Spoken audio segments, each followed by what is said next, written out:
In the heart of downtown Chicago, there was an office building that everyone avoided after sunset. By day, it was ordinary: glass walls, fluorescent lights, cubicles filled with typing and coffee machines humming. But by night, something changed. James, a young accountant, had just started working at Benson Clark Financials. He was ambitious, eager to prove himself, and didn't believe in ghost stories. His first week had been normal enough, but then he was asked to stay late one night to finish a critical report. The office was eerily quiet as the clock struck 10 p.m. The hum of the air conditioner sounded louder than usual.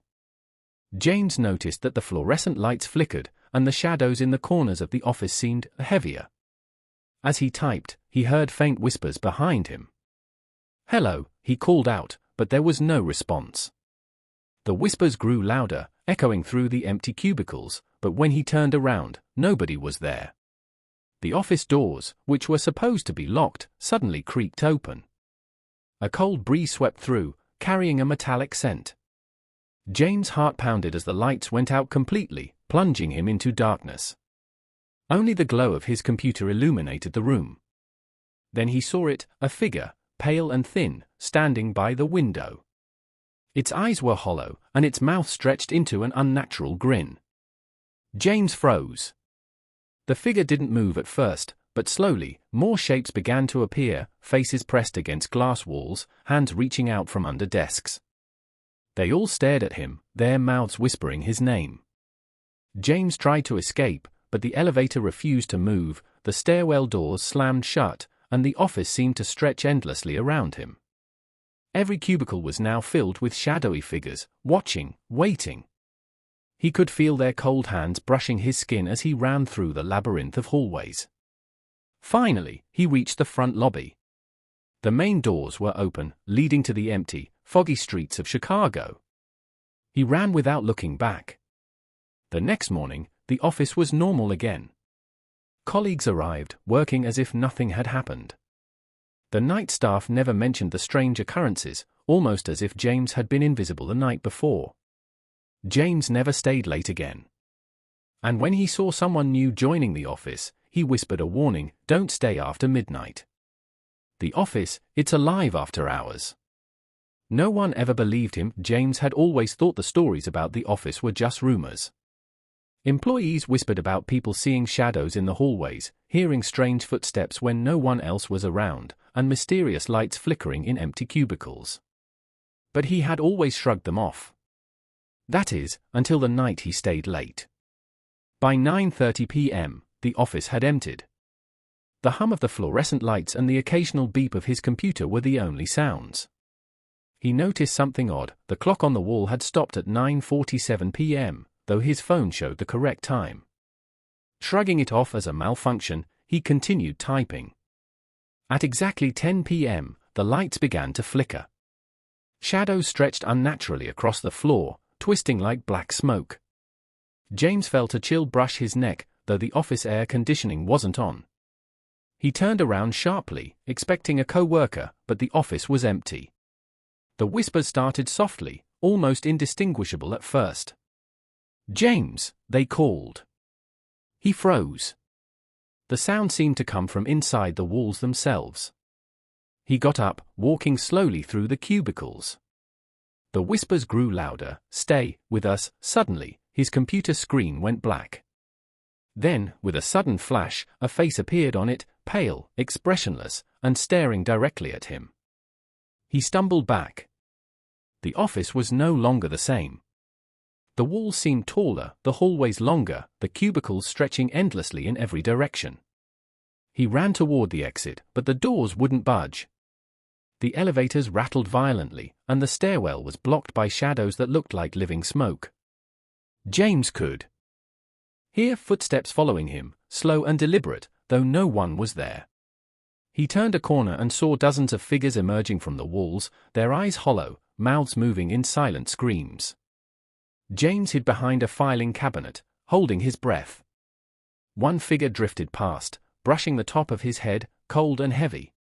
He could hear dozens of whispers now, overlapping: "Join us, don't leave, stay forever." Summoning all his courage, James sprinted through the endless maze of hallways. He passed rooms that shouldn't exist, offices filled with abandoned chairs, computers still typing by themselves, and windows showing a nightmarish cityscape beyond Chicago, twisting and dark. Finally, he burst into the main lobby. The doors were open, revealing the foggy streets of downtown Chicago. He didn't stop running until the office was far behind him. When he looked back, the building seemed normal again, glass walls shining, lights glowing warmly. Colleagues arrived as if nothing had happened. The next day, James tried to tell someone what happened. The receptionist smiled politely. "Oh, the building? Nothing strange here. Just old events and weird wiring, that's all." No one else remembered anything unusual. But James knew the truth. Every night after that, he would dream of the office. He would see the figures, feel the cold hands, hear the whispers calling his name. And he always woke up with a pounding heart, knowing one thing: the office was still alive, and it was waiting for him. Weeks passed, but James could not shake the memories of that night. Every time he walked past the office building during the day, he felt as if someone, or something, was watching him from inside. The shadows in the windows seemed to twitch, almost alive. One evening, he received an email on his work account, strange, unsigned, with no sender. The subject line read, "We're still waiting." James froze as he opened it. The email contained a single image, a photograph of his own desk. But in the reflection of his computer screen, behind him, was a shadowy figure staring directly at him. He spun around. There was nothing there. That night, James dreamt of the office again, but this time it was different. The walls were bleeding, the fluorescent lights flickering like dying eyes. The whispers were louder, more urgent. He saw his co-workers, but their faces were twisted, pale, grinning with hollow eyes. They beckoned him closer.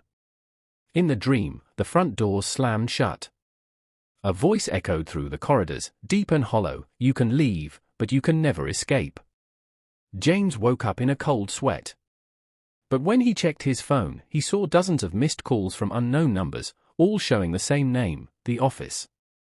He tried to resign from his job, but every letter he typed to HR vanished before he could send it. Emails bounced back as undeliverable. Even when he called his boss, the line went dead, replaced by faint whispering, "Come back, join us." Terrified, James decided to confront the office. He returned at night, heart pounding. The building seemed to breathe, the glass walls pulsating like skin. The lobby doors opened on their own. Inside, the office was alive with movement, figures moving behind walls, cubicles shifting like living mazes. He saw something horrifying in the main conference room: dozens of his co-workers, or what had been them, floating above the floor, their bodies twisted, eyes staring into nothingness, mouths whispering incomprehensible words.